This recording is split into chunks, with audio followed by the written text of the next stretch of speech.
Welcome to Module 2 in School Administration, EDFA 59100.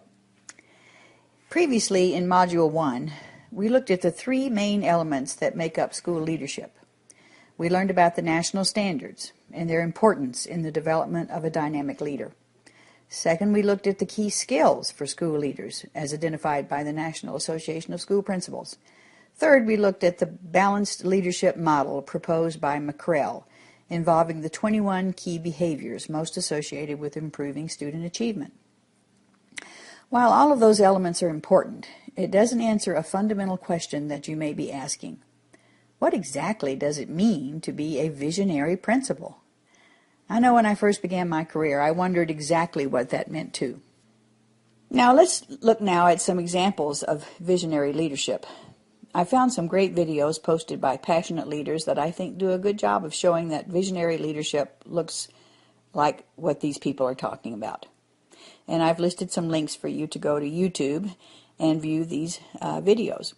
If you encounter problems opening the videos, simply contact me or the course coach, and we will help make sure that you get to see those. And again, work with a partner and answer the 4 questions about those videos on YouTube. Now let's take a look at what I consider some mistakes made by many new principals that lead to a lack of vision. The first one is listening to teachers who resist change. During my first 2 years as a principal, I was really guilty of this one. I think since I was a typical female raised before the women's movement, I was always anxious about conflict. I just wanted to keep everybody happy all the time. What a big mistake for a school leader to make. Just as soon as it is announced that you will be the principal, teachers will start trying their best to get you to see things from their perspective, and only their perspective. Some of them will be very positive, and their ideas will be based on a sincere effort to bring about improvement to the school. I'm afraid more often, though, there are teachers who simply want to make sure you don't rock their boat.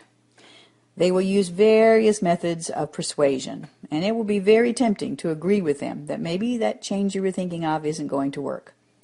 Strong leaders will allow these teachers to have their say, but will calmly explain that the vision for the school will be a team effort and will take some time.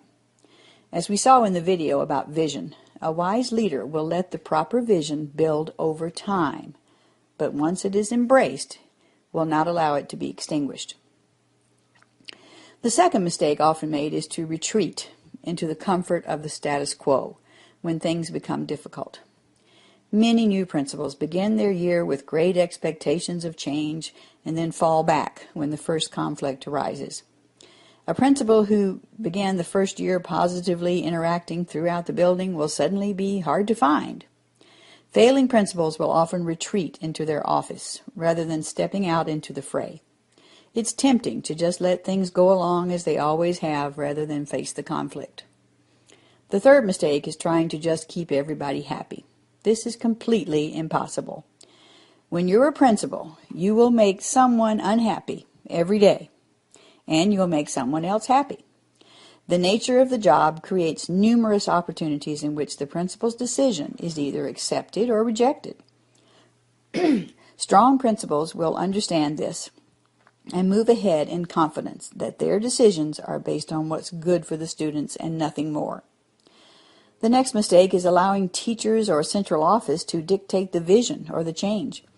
Often principals and staffs work hard to come to consensus about a vision and a plan of action, only to find it rejected when the new superintendent arrives with a completely different vision. Strong principals will learn to fight for what they believe is best for their school. And good superintendents will recognize the courage of that leadership and allow the principal the space needed to keep the vision alive in their building. The last mistake is giving in to fear. I call it fear of flying. Creating change is scary. Teachers and principals will find themselves in uncharted waters. I remember when I had the idea that my 4th and 5th graders would go on a one-day field trip to Washington, D.C. I worked up a plan of action where the students would raise the money for a plane trip, leaving at 6 a.m. one day and arriving the same day at 9 p.m. I called a parent meeting to explain my plan, and to my surprise, many of the parent leaders balked at my idea. The parents were hesitant to have their 10 and 11-year-old children embarking on such a trip. I tried to explain to them that I thought it was the perfect time to go, since if you wait until they're 13, 14, and 15, they simply want to look at each other the entire day. I was not able to persuade the reluctant parents. I was very discouraged. So I called my mentor at the time for advice, and she very quickly said, "This is just a test of power, Pam. You need to ignore those parents and go right ahead with your trip." I took her advice, and I was able to overcome my fear and move ahead with the trip. The first year, we took the trip, by the way, 6 times, I only had about half the students go. But the second year, every parent happily supported the trip. And that trip became one of the hallmarks of our school culture and was warmly embraced by every parent and the community. Happy flying!